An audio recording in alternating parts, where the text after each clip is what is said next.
Pengertian berita. Berita adalah informasi tentang peristiwa atau kejadian yang aktual dan faktual disampaikan melalui media seperti surat kabar, televisi, radio, atau internet.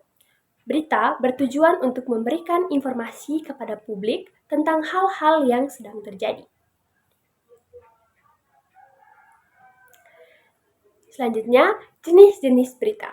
Berita dapat dikategorikan berdasarkan isi dan cara penyampaiannya. Berikut adalah beberapa jenis-jenis berita. Yang pertama, berita langsung. Berita yang disajikan secara langsung, singkat dan jelas, tanpa opini penulis. Yang kedua, berita mendalam. Berita yang membahas satu peristiwa dengan lebih rinci, mencakup latar belakang dan dampaknya. Yang ketiga, berita investigasi. Berita yang disampaikan dari penelitian mendalam biasanya mengungkapkan fakta yang tersembunyi. Yang keempat, berita opini.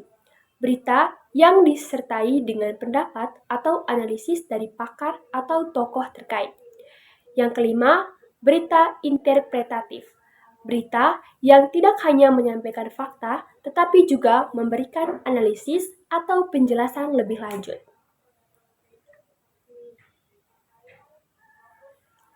Selanjutnya, unsur-unsur berita.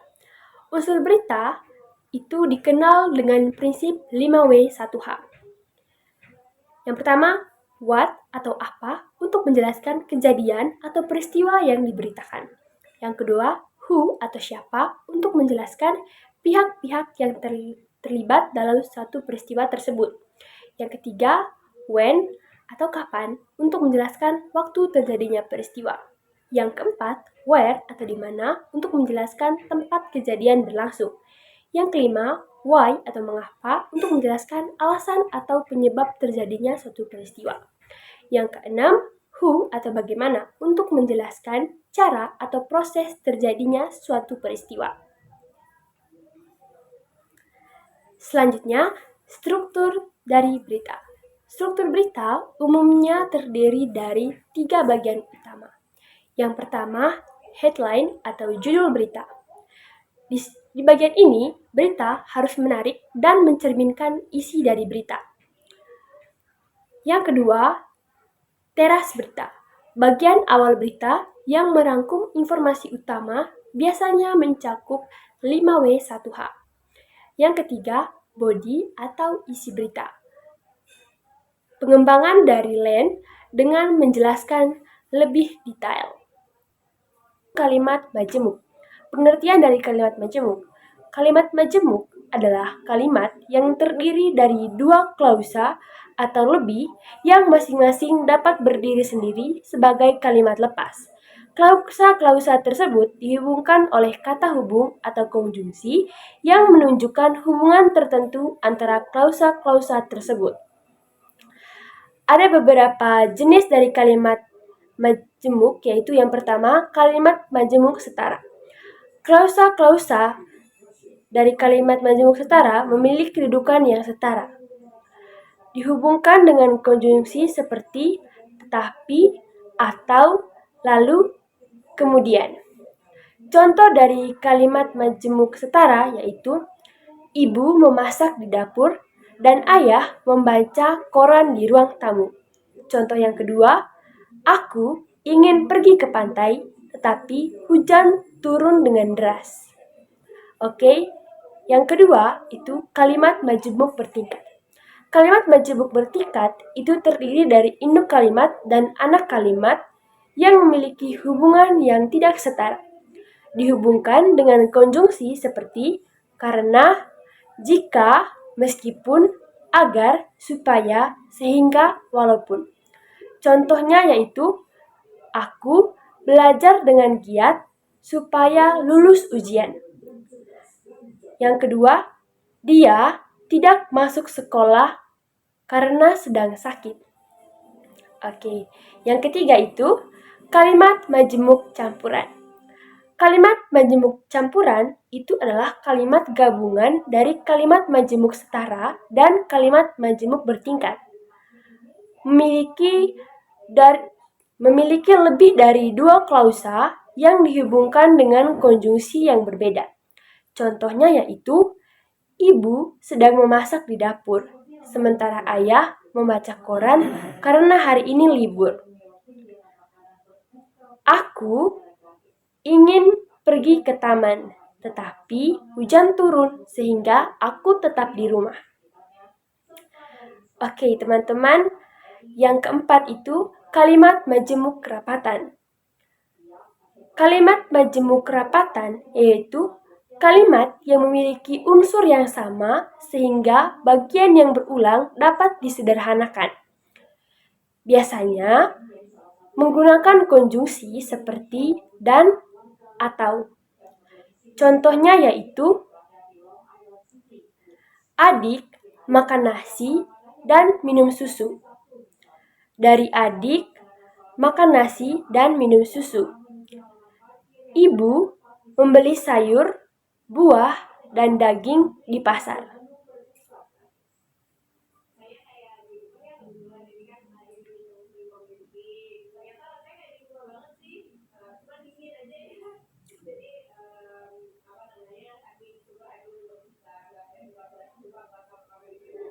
Oke teman-teman, selanjutnya kita akan membahas unsur-unsur kalimat majemuk.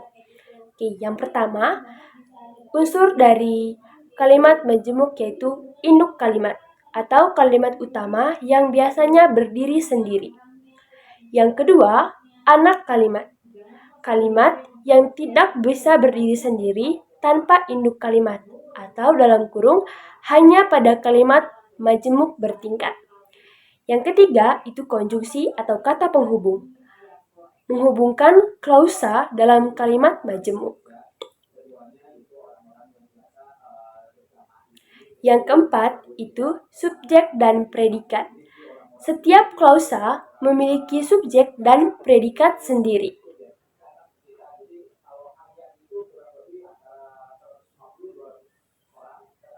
Oke, selanjutnya teman-teman, kita akan membahas struktur kalimat majemuk. Kalimat majemuk, yang pertama itu kalimat majemuk setara, yaitu terdiri dari subjek predikat ditambah konjungsi ditambah subjek dan predikat. Contohnya itu, dia belajar lalu dia tidur. Yang kedua itu kalimat majemuk bertingkat, terdiri dari induk kalimat, konjungsi, anak kalimat. Contohnya, aku tetap pergi meskipun hujan turun. Yang ketiga, kalimat majemuk campuran, terdiri dari subjek predikat ditambah konjungsi, ditambah subjek dan predikat ditambah konjungsi, ditambah subjek dan predikat.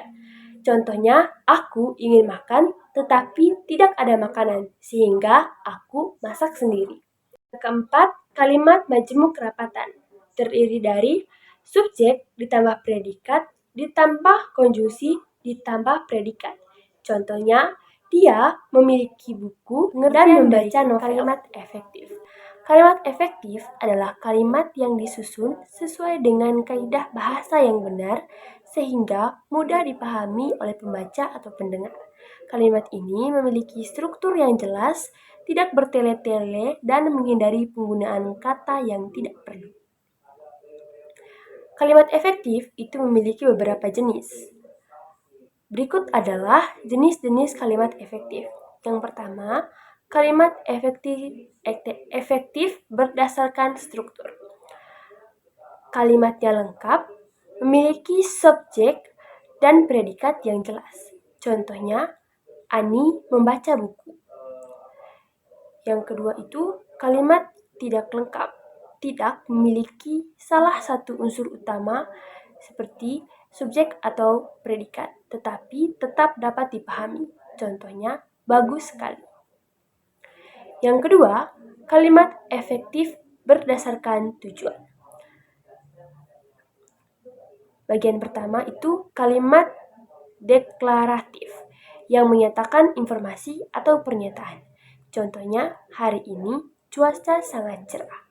Bagian yang kedua itu kalimat imperatif yang berisi perintah atau larangan. Contohnya, tolong tutup pintu. Yang bagian yang ketiga itu kalimat interrogatif digunakan untuk bertanya. Contohnya, apakah kamu sudah makan? Bagian yang keempat, kalimat eksklamatif mengungkapkan perasaan atau emosi yang kuat. Wow, pemandangannya sangat indah.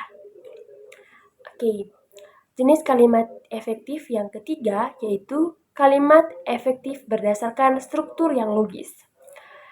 Bagian yang pertama itu kalimat langsung, mengutip langsung ucapan seseorang. Ibu berkata, jangan lupa sarapan. Bagian yang kedua, kalimat tidak langsung, menyampaikan kembali ucapan orang lain dalam bentuk laporan. Contohnya, ibu berkata, aku tidak lupa sarapan.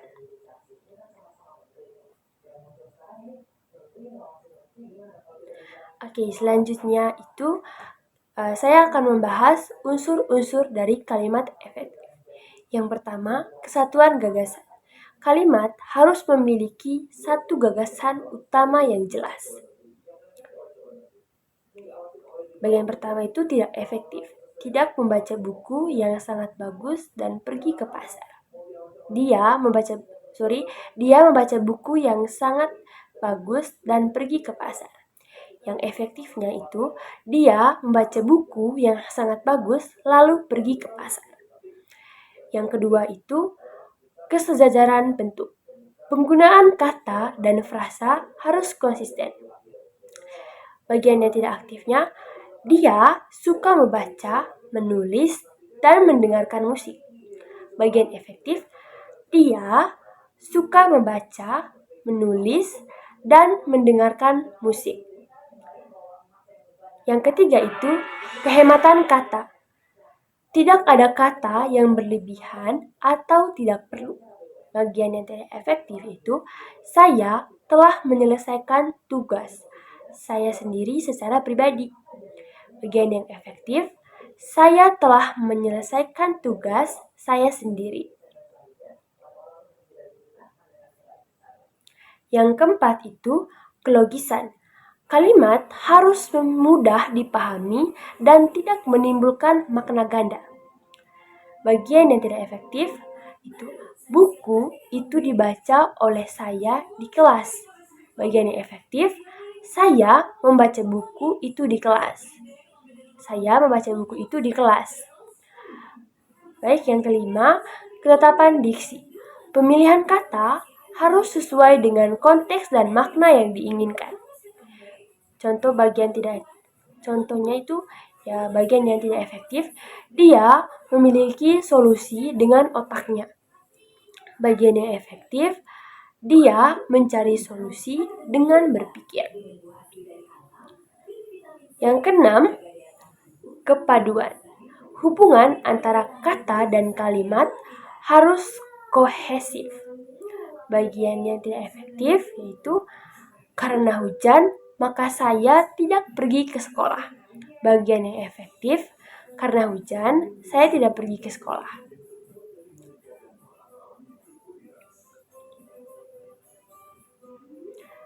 Yang ketujuh, ketetapan ejaan dan tanda baca. Mengikuti